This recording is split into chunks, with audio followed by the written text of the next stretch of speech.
करने जा रहे हैं। परम पूज्य चारु कीर्ति भट्टाचार्य जी हमारे जैन सहोदर हैं। वो ನಮ್ಮ ಜೈನ ಸಹೋದರರ ಪರಮ ಪೂಜ್ಯ ಚಾರು ಕೀರ್ತಿ ಭಟ್ಟಾಚಾರ್ಯ ನಮ್ಮನ್ನು ಸಂಬೋಧಿಸಿ ಪ್ರಸ್ತುತಪಡಿಸಲಿದ್ದಾರೆ.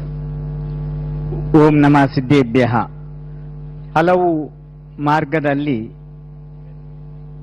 ಸತ್ಯವನ್ನು ಹುಡುಕುತ್ತಾ ಒಂದೇ ಉದ್ದೇಶದಿಂದ ನಾವೆಲ್ಲ ಸೇರಿದ್ದೇವೆ. ಭಾರತೀಯ ಸಂಸ್ಕೃತಿ ಅನೇಕತೆಯಲ್ಲಿ ಏಕತೆಯನ್ನು ಸಾರುವಂತ ಸಂಸ್ಕೃತಿಯಾಗಿದೆ. ಇಂಥ ಒಂದು ಕೆಲಸವನ್ನ ಸುತ್ತೂರು ಸ್ವಾಮೀಜಿಯವರು ಮುಂಚೆ ಮಾಡಿದ್ರು.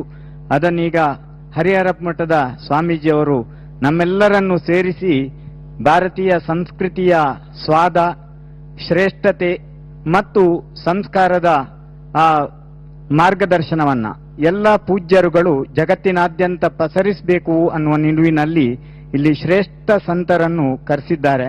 ಆ ಎಲ್ಲ ಸಂತರ ಏಕತೆ ನಮಗೆಲ್ಲ ಬೇಕಾಗಿದೆ. ಆ ಏಕತೆಯೊಂದಿಗೆ ನಾವೆಲ್ಲ ಜಗತ್ತಿನಾದ್ಯಂತ ನಮ್ಮ ದರ್ಶನಗಳ, ಷಡ್ದರ್ಶನಗಳ, ಯೋಗದ ಮತ್ತು ಪರ್ಯಾವರಣದ ಏಕತೆಯನ್ನು ಎಲ್ಲರೊಂದಿಗೆ ಹಂಚೋಣ ಅಂತ ಹೇಳುತ್ತಾ, ಇವತ್ತಿನ ದಿನ ಬಹಳ ಸುಂದರವಾದ ದಿನ. 7ನೇ ಸ್ಥಾನದಲ್ಲಿ ಮಂಗಳ ಇದ್ದಾನೆ. ಮಕರದ ರಾಶಿಯಾಗಿದೆ ಮತ್ತು ಮೇಷದಲ್ಲಿ ಶುಕ್ರ ಇದ್ದಾನೆ. ಬುಧ, ರವಿ, ಗುರು 5ನೇ ಸ್ಥಾನದಲ್ಲಿದ್ದಾನೆ. ಹಣ ಯೋಗ ಇದೆ, ಹಾಗಾಗಿ ಸ್ವಾಮೀಜಿಗೇನು ಚಿಂತೆ ಆಗ್ಲಿಕ್ಕಿಲ್ಲ.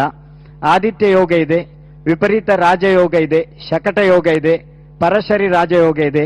ಈ ಎಲ್ಲ ಯೋಗದಿಂದ ನಮ್ಮ ಭಾಗ್ಯ, ಇದು ಭಾಗ್ಯವಯ್ಯ, ಇದು ಭಾಗ್ಯವಯ್ಯ, ಇದು ಭಾಗ್ಯವಯ್ಯ ಅಂತ ಜಗತ್ತಿನಾದ್ಯಂತ ನಮ್ಮ ಧರ್ಮವನ್ನ ಏಕತೆಯಿಂದ ಸಾರೋಣ, ಸಂಸ್ಕೃತಿಯ ರಕ್ಷಣೆಯನ್ನು ಮಾಡೋಣ. ನಾವೆಲ್ಲರೂ ಒಂದೇ, ವೈದಿಕರು, ಜೈನರು, ಶ್ರಮಣರು, ದ್ರಾವಿಡರು, ಇಡೀ ಭಾರತೀಯ ಸಂಸ್ಕೃತಿ ಒಂದೇ ಅನ್ನುವ ಭಾವನೆಯನ್ನು ಮಾಡೋಣ. ಓಂ ಶಾಂತಿ ಶಾಂತಿ ಶಾಂತಿ.